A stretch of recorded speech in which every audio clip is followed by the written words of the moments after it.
What are the most insane human body facts? Story 1. I'm not an expert at this, but I'll give the explanation as I understand it. Basically, if you move your eyes too quickly, your brain will freeze details that should be blurred and process that image, preventing you from actually seeing motion blur. I think you would most likely get sick if you could actually see things blur that much. Anyway, a cool result of this would be the stopped clock. If you hurt your eyes around really fast and then stare at a clock with a second hand, you'll see 1 second last longer than it should. This is due to saccadic masking blocking any visual processing. Story 2. I've always thought the resilience of the human body is pretty damn incredible. Your body will fight with every ounce of its being to keep you alive, literally. Your body will digest itself to salvage nutrients for vital organs.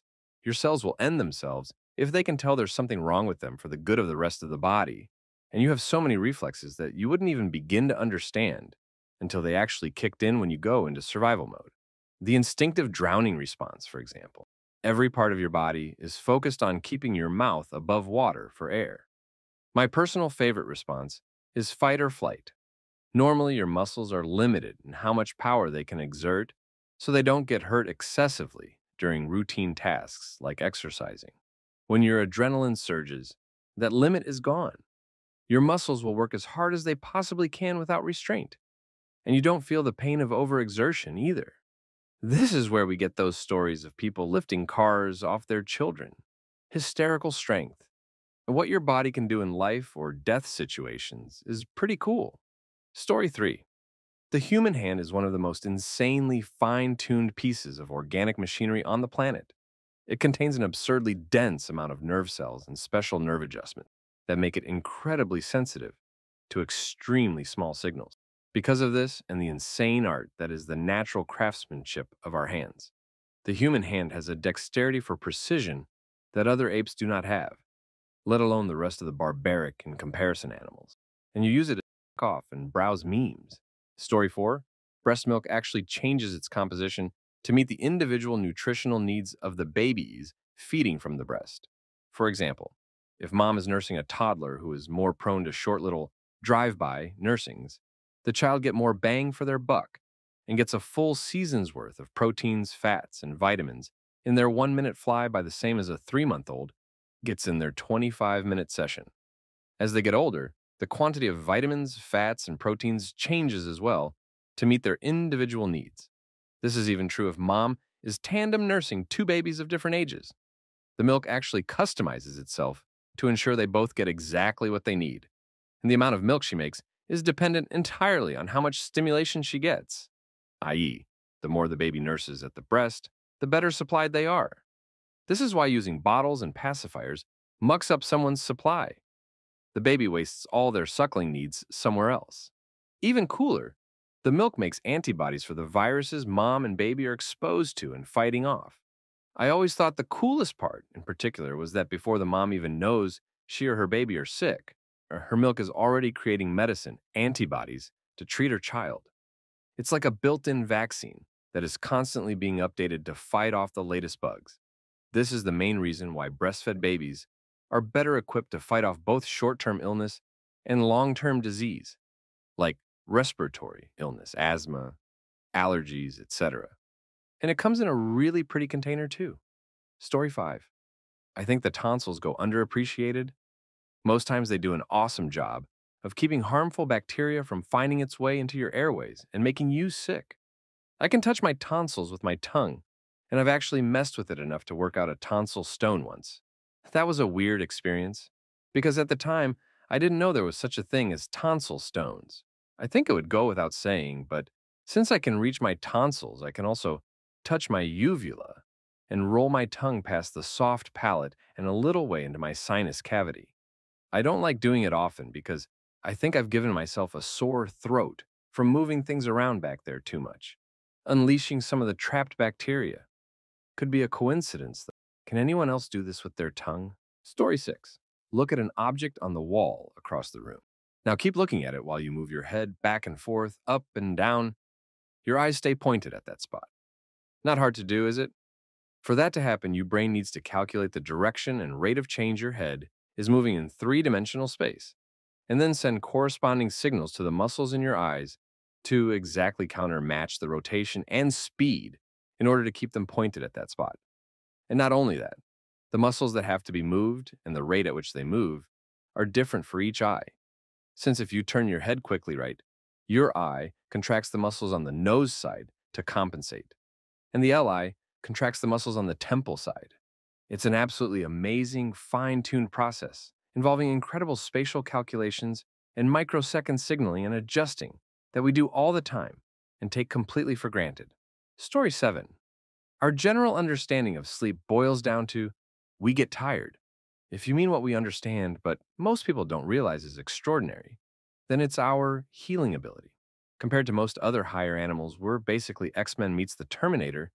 We can survive and heal from things that would outright end most animals and can chase things for days without rest. Story 8. Mitochondria have different DNA, which likely stems from the fact that they were once bacteria internalized by another single-cell organism, probably archaea, very early on in the evolutionary process, creating the single most important symbiotic relationship. Mitochondria are responsible for all of the energy production in your body. Story 9. Physical. Humans are the top endurance runners of the animal kingdom. People wonder how we were somehow top predators with no claws, teeth, or extreme strength. We didn't need them. We literally ran our prey to death. The only ones capable of rivaling us are wolves and horses. If there is something our bodies are designed to do, it's to run. Mental. We have computers the size of rooms that can undergo quadrillions of operations per second. Our brains still win. Story 10. Your fingers pruning in water? That's not absorption. That's your body shifting to better grab things underwater. If that's not a superpower, I don't know what is. I encounter so many people who don't know this. We are sticking our fingers to be more like the pads of lizard or amphibian toes for increased grip. It's a nerve response and has nothing to do with water absorption changing the skin. If you have sufficient nerve damage in your fingers, or hand pruning won't happen. Story 11. Throwing. Think about all the velocity and angle calculations you needed to do for all those projectile problems in physics. And then realize that you don't think about any of that when you nail something with a ball by simply looking at it, even if it's a moving target. My dog has a remarkable ability to calculate angles, velocity of a ball being thrown. He can catch a ball bouncing off of different surfaces randomly. Ball can hit the floor, then the door, catch a weird edge on the frame, and still catch the ball in his mouth. These are not repetitive motions he has learned. These are random bounces at multiple angles at high speeds. I am constantly amazed at his ability to catch a ball with these conditions. Story 12. Anosognosia is a phenomenon where we become incapable of recognizing major problems. It usually happens after a stroke, which can render one side of your body paralyzed. People with anosognosia deny that they are paralyzed. When asked why they can't move their arm, they'll say, "Well, that's my daughter's arm." Why is your daughter's arm attached to your body? She was staying next to my bed all afternoon. It gets weirder. By squirting cold water into the ear, the denial stops. The person cannot believe they ever denied the paralysis. And then the ear warms up and they go right back into denial. Story 13. This will probably get buried, but the pirate eye trick. In a very dark room, preferably at night, cover one eye and stare into a light source, like a lamp. Do this for about 5 minutes.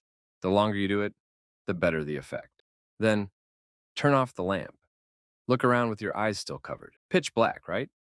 Then switch your hand to cover the other eye. Look around. Night vision. Apparently, this is why pirates had eye patches. Not because they lost an eye, but because they could go into dark cellars and see. Story 14. We can hear our own thoughts. There's nothing inside of our brains that should let us be able to hear what we are thinking. I mean, there's nothing that would allow us to hear thoughts, and yet we do. Do it right now. You can talk to yourself without ever opening your mouth, and you can do it instantaneously. Our brain is amazing. Story 15. A very small population of neurons, approximately 1,000 neurons, make up the final common pathway in the brain that regulates all of reproductive function. They secrete the neuropeptide GnRH, gonadotropin-releasing hormone, which is essential for reproduction, but you only need 10% of them for normal reproductive function. As if that wasn't cool enough, these neurons are actually born outside the brain and migrate from the nose into the hypothalamus during embryonic development. Because of this migration, they are not a discrete population but are scattered throughout the hypothalamus. Despite their scattered distribution, They are all tightly synchronized and release GnRH in large pulses. I think it's pretty amazing that reproduction depends on a few hundred neurons that don't even originate in the brain. Story 16. Until mine gave up on me, I had no idea that our autonomic system goes into overdrive whenever we move positions, even slightly, to make sure that blood gets pumped to every part of your body. And it works so quickly and so well that the only sign is a very brief and very small rise in heart rate. It happens so quickly and does it so well that very few people even notice it. A few years ago, mine stopped doing this part of its job. Long story. And it means that the blood pools in the lowest part of my body. Other than when I'm laying flat, this means that the blood is pooling in my legs. To force the blood back up, my heart beats faster and faster to try and cope. Within 3 minutes, sometimes less, rarely more, it reaches a speed that is too fast, and I pass out. This causes me to be flat again if I pass out somewhere open, and gives my heart and autonomic system the chance to calm down and return to normal. Admittedly, this is just something I didn't know. It's possibly more common knowledge than I knew, and it's probably only interesting to others with POTS too. Story 17. I think that our ability to think still baffles me.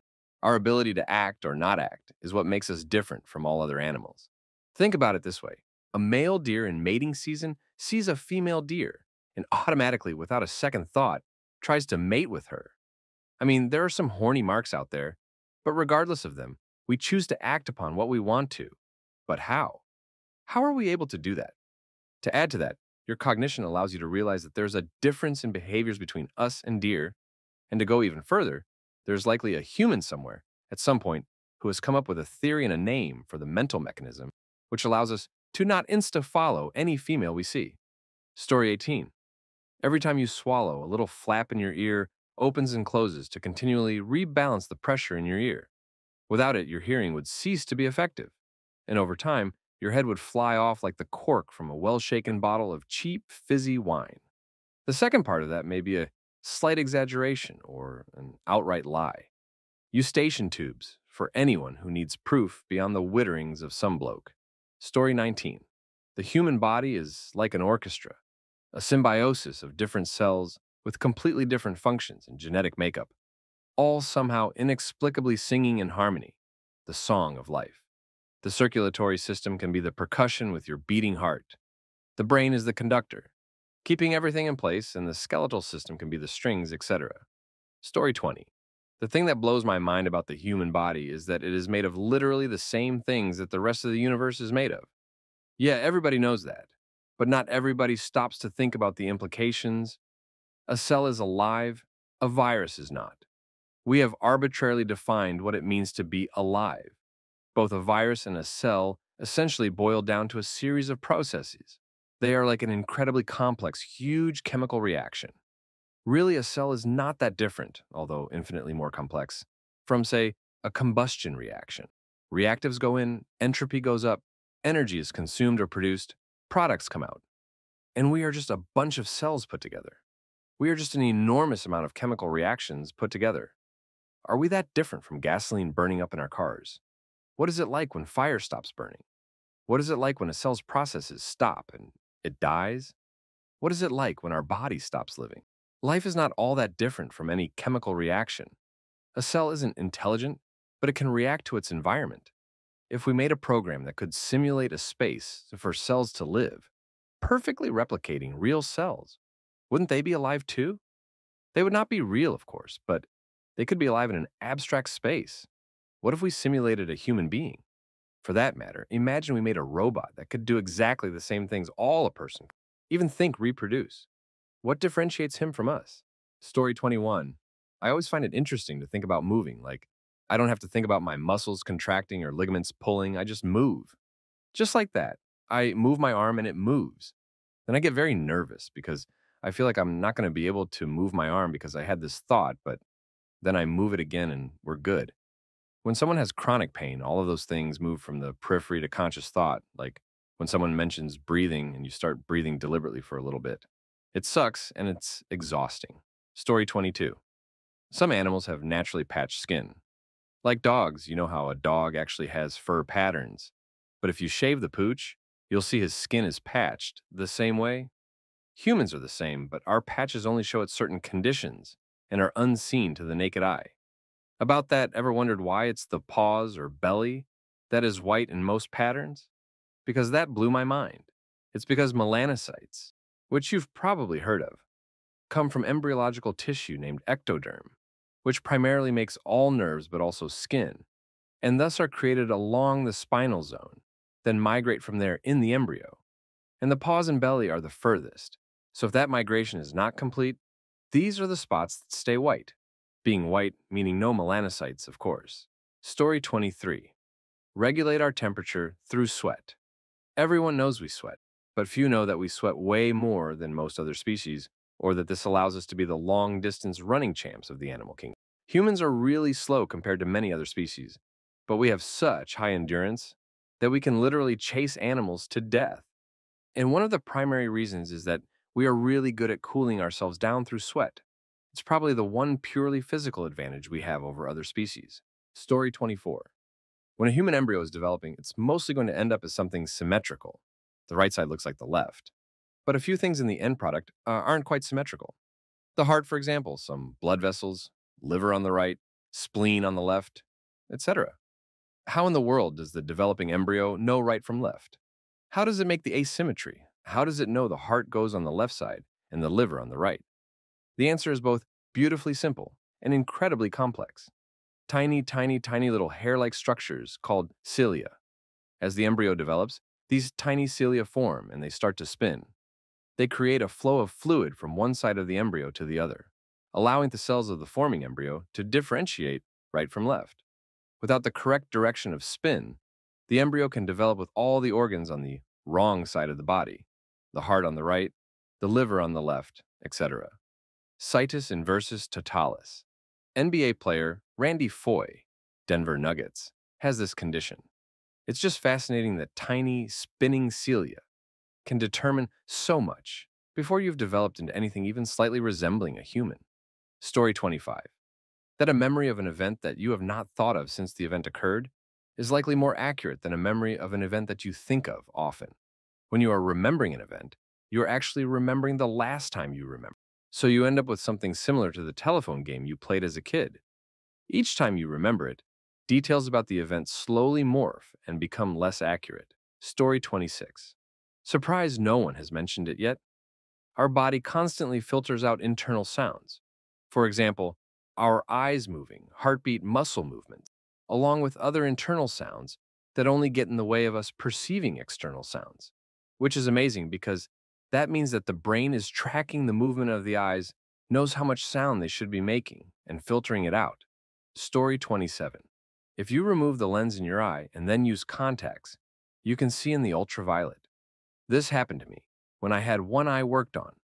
To this day, I can see the colors no one else can without a black light. Grass is really green. Currency looks fake. Paper and teeth are almost blue in sunlight. I don't see upside down, as you might guess, since I adapted quick. But a friend says secret UV notes could be written that only I would notice or see. Too late for high school tests. Bah! Story 28. The fact that when you die, your body understands that you can't deal with the high level of anxiety and slowly starts to release dimethyltryptamine to, in essence, launch you into this peaceful dream state. Basically, a metaphorical hug to make sure you are okay. At the end of everything, you can look back and realize you shared one experience in this life with the one person who always cared for you, you. Story 29. Want to make a cup of tea? Let's just send all the appropriate electrical signals from the brain through nerves, which reach certain muscles, for a controlled contraction. The contraction then leads to the tendons moving our skeletal framework in order to move our limbs, all the time producing highly evolved, refined, precise movements just in order to get your brew on. And you don't even think about it. Story 30. The room contains a few dozen living human bodies, each one a big sack of guts and fluids, so highly compressed that it will squirt for a few yards when pierced. Each one is built around an armature of 206 bones connected to each other by notoriously fault-prone joints that are given to obnoxious creaking, grinding, and popping noises when they are in other than pristine condition. This structure is draped with throbbing steak, inflated with clenching air sacs, and pierced by a Gordian sewer filled with burbling acid and compressed gas, and squirt with vile enzymes and solvents produced by the many dark, gamey nuggets of genetically programmed meat strung along its length. Slugs of dissolving food are forced down this sloppy labyrinth by serialized convulsions, decaying into gas, liquid, and solid matter, which must all be regularly vented to the outside world, lest the owner go toxic and drop dead. Spherical gel-packed cameras swivel in mucus-greased ball joints. Infinite phalanxes of cilia beat back invading particles, encapsulate them in goo for later disposal.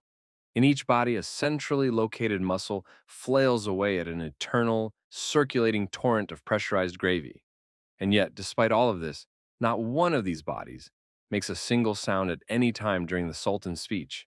It is a marvel that can only be explained by the power of the brain over the body, and in turn, by the power of cultural conditioning over the brain. Story 31.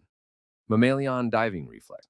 As soon as your face goes underwater, your heart rate automatically down regulates 10 to 25% as you go into underwater mode. As you go deeper, your body will diminish blood flow to your extremities and direct it to your brain, lungs, and heart. If it seems natural to swim even a few feet underwater, for just 10 or 20 seconds, that's because you have a literal submarine mode. Even the fact that you can consciously suspend your breathing is as awesome stupid as when Iron Man decides in the first movie to route energy from life support to thrust. We probably shouldn't be able to do this, but we can. Story 32. Strokes of the right middle cerebral artery can cause something called left-sided hemi-neglect, where the person simply loses their awareness of things to their left. This is not simply that they can't see or hear it or feel it, but rather that the concept of there being something on their left becomes kind of foreign. If you hold a mirror up to them and you point to their left hand, you will often get a response that it is indeed an arm, but they won't believe you that it belongs to them. The brain is a weird place. Story 33. I think about how our emotions are chemicals that wash over every cell in our body, not just in our brains. When you get angry, your whole body feels it because each cell is getting a drop of the haterade splashed on it. Kind of makes me wonder if there are any effects from prolonged exposure to one certain chemical, like stress, for example, or the love chemicals might actually be healing in a way. Or the hope chemical is why some people say that prayer and a positive attitude help them recover in the hospital bed. Or why you can basically die of a broken heart and spirit, as seen in some elderly couples who pass a few months apart. Obviously, some other factors in there too. But regardless, all of this really hit home with the movie, What the Bleep Do We Know? And I've since tried to keep the negative emotions at a minimum, thinking about how I don't want all of my organs and cells being exposed to that. I want them to be happy and thriving and healthy.